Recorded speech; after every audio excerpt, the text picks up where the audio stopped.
Australia के खिलाफ पहले टी20 मुकाबले की फाइनल प्लेइंग 11 का ऐलान हो चुका है, तो यकीन मानिए ये खबर बिल्कुल पक्की है। जी हां, खुद गौतम गंभीर ने साफ साफ कह दिया है कि यही रहेंगे पहले टी20 के लिए फाइनल 11 खिलाड़ी।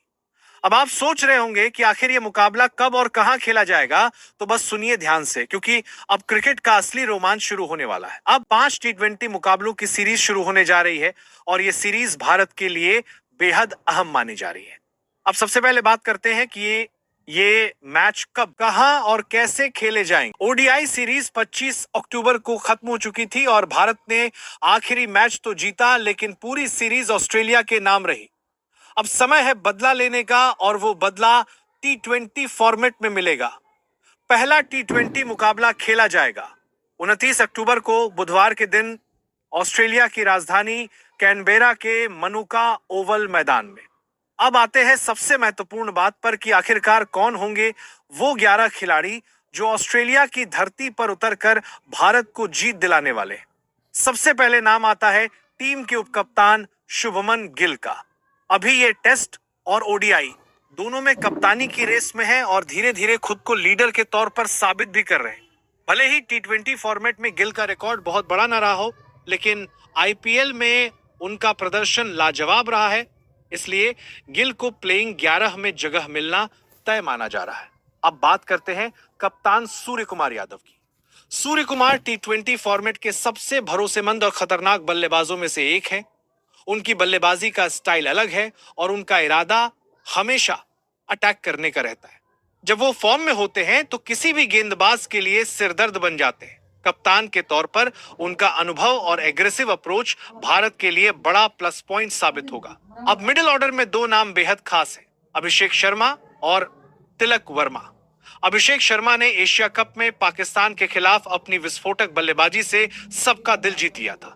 ये खिलाड़ी ओपनिंग में भी खेल सकते हैं और मिडिल ऑर्डर में भी।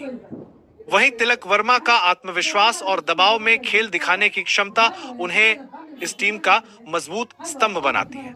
अब ऑलराउंडर्स की बात करें तो सबसे पहले नाम आता है शिवम दुबे का। इस समय शिवम दुबे टीम इंडिया के लिए लकी चार्म साबित हुए हैं। जितने भी मैचों में उन्होंने हिस्सा लिया है, लगभग हर बार टीम इंडिया विजेता रही है। दूसरे ऑलराउंडर होंगे हार्दिक पांड्या। कुछ समय पहले खबरें आई थीं कि हार्दिक इंजर्ड हैं, लेकिन अब अपडेट यह है कि वे पूरी तरह फिट हैं और सीरीज के लिए तैयार हैं। यानी हार्दिक इस सीरीज में वापसी करते हुए नजर आएंगे। अब बात करते हैं विकेटकीपर की। यहां मुकाबला था जितेश शर्मा और संजू सैमसन के बीच, लेकिन गंभीर के प्लान के मुताबिक पहले टी20 में संजू सैमसन को मौका मिलेगा।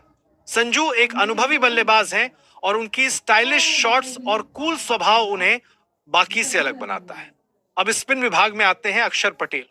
अक्षर बाएं हाथ के स्पिनर हैं और साथ ही निचले क्रम में बल्लेबाजी भी कर सकते हैं। वे ऐसे खिलाड़ी हैं जो मुश्किल समय में रन बनाकर टीम को बाहर निकाल सकते हैं और गेंद से तो उनके आंकड़े खुद गवाही देते हैं। गेंदबाजी की रीढ़ माने जाएंगे जसप्रीत बुमराह।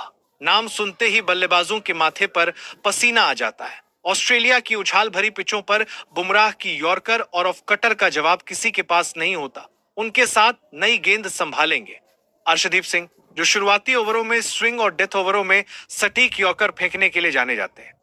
अब आते हैं वरुण चक्रवर्ती पर, जो अपनी रहस्यमयी गेंदबाजी के लिए मशहूर है।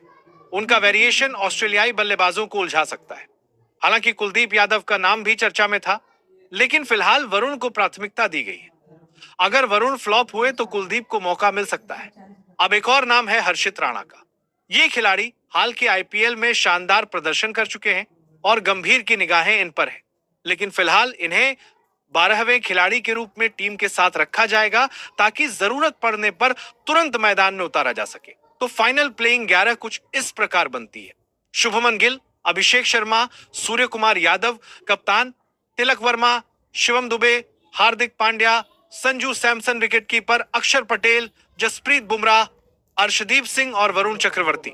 अब सवाल ये उठता है कि क्या ये टीम ऑस्ट्रेलिया को उनके घर में हराने में कामयाब होगी। देखिए, टी20 फॉर्मेट में भारत का प्रदर्शन पिछले कुछ महीनों में शानदार रहा है। एशिया कप और पिछले घरेलू सीरीज में टीम इंडिया ने दिखाया कि युवा और सीनियर खिलाड़ियों का यह कॉम्बिनेशन कितना दमदार है।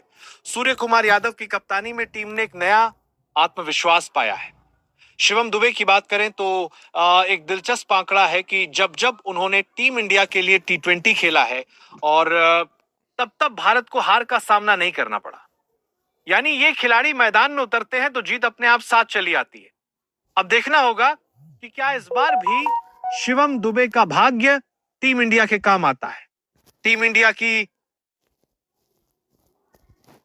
ये 11 बल्लेबाजी और गेंदबाजी दोनों में संतुलित है। बल्लेबाजी में पावर हिटर्स हैं, मिडिल ऑर्डर में स्टेबिलिटी है और बॉलिंग अटैक में बुमराह जैसे घातक हथियार है। अगर ये टीम अपनी क्षमता के मुताबिक खेल गई तो ऑस्ट्रेलिया को हराना मुश्किल नहीं होगा। अब बताइए आप क्या सोचते हैं? क्या सूर्य कुमार यादव की ये टीम ऑस्ट्रेलिया को उन्हीं की जमीन पर धूल चटाएगी या फिर ऑस्ट्रेलिया पलटवार करेगा?